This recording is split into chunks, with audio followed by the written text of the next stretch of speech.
peut-être mettre un petit truc réservé ici. Et moi, je peux être assis derrière. Oui, ça fait. Oui, ça Ah bah elle va pas filmer là parce qu'elle va filmer de là derrière de toute façon. C'est pas la peine, c'est pas la peine. Désolé. Pas la peine. Par contre, une pour toi. Ah oui, c'est tout. Tu vas t'asseoir là. Il ne faut pas que les gens rentrent. Tiens, parce qu'il y a des gens qui arrivent. Il ne faut pas qu'ils rentrent. Il faut pas qu'ils rentrent encore. Hein. C'est 6h30.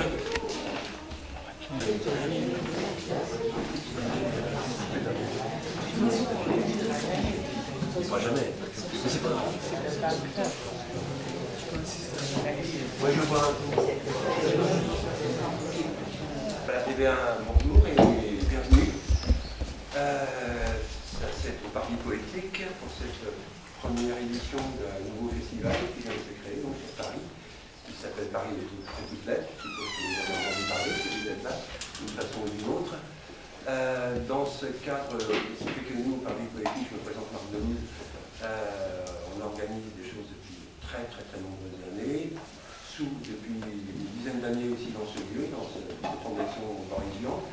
Pour la petite histoire, ce lieu qu'on nourrit amicalement, je dois dire, est la maison où habitait Parisien. Pour ceux qui ne le savaient pas, il était voisin de palier de Prévert.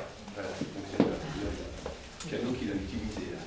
Voilà, c'est un lieu assez habité, je dirais, qui convient bien à ce qu'on organise habituellement, c'est-à-dire on invite des poètes, des écrivains, et puis des artistes, des musiciens, parfois aussi des gens de théâtre, en liaison avec le théâtre de la ville, le théâtre des Abbesses, quand il s'agit de gens qui font un travail avec la littérature, avec la poésie, etc. Voilà, comment on organise. Et donc, comme pour cette première édition du Festival Paris en toutes lettres, nous on a décidé de créer une sorte de mini-festival à l'intérieur de ça, plus local, voilà, qu'on a appelé le 18e se donne le mot.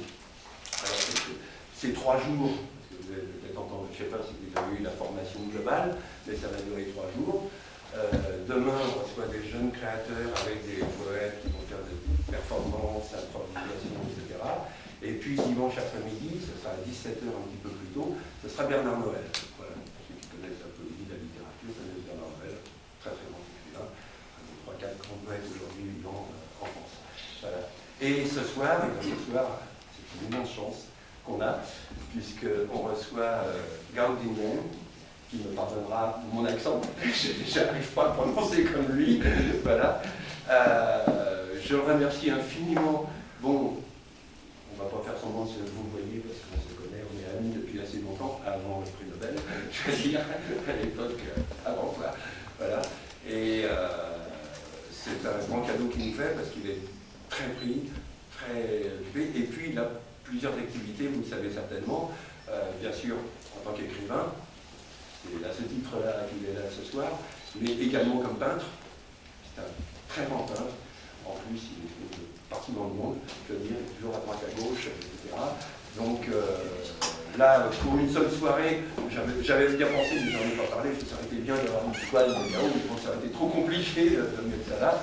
Mais vraiment, c'est un immense peintre que j'ai beaucoup, c'est une grande etc. Et puis, il est également auteur dramatique. C'est même des premières activités, je crois, que Gao a eues dans le domaine de l'écriture, c'est déjà d'écrire pour le théâtre, d'ailleurs, quand il était en Chine. Hein. Et il a traduit là-bas Beckett, Ionesco, enfin tout le théâtre contemporain, ce qui n'était pas évident, vraiment, dans cette époque-là, hein, je crois que c'était dans les années 70, à peu près. Il a valu ensuite après quelques ennuis. Bien sûr, mais ça peut-être on en reparlera un petit peu après parce que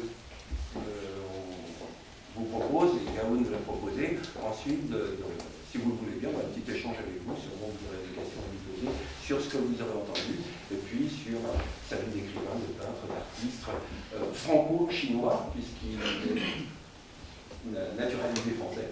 Voilà, je ne sais pas si tu as toujours la nationalité chinoise, ou si tu as été déchu de la nationalité. Que français. Voilà, donc c'est un pur français de souche. Voilà, comme on les aime en France, n'est-ce pas? Voilà.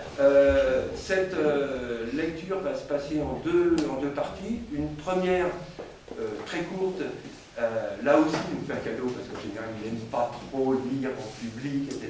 Mais j'ai un peu insisté, parce que j'ai la fibre amicale. Un poème qui s'appelle L'errance de l'oiseau. En fait, c'est une partie d'un poème, hein, je crois. L'errance de l'oiseau. Et alors, le grand cadeau qu'il nous fait, c'est qu'il va d'abord nous lire, c'est assez court, un extrait, enfin une partie en chinois, en langue chinoise. Et ensuite, je le lirai en français. Ça sera dans la première partie, pour les deux, pour une dizaine de minutes. Et ensuite, on va lire un texte écrit pour un spectacle de danse. Voilà. Avec, dont le texte sera dit par Noël Méris et avec un musicien qui est Vincent Lecorne, qui sont là-bas et qui vont venir après me rejoindre. Et je vous en parlerai tout à l'heure. Alors, on va peut-être commencer par l'errance de l'oiseau en chinois. Gao, si tu veux bien. À toi, voilà.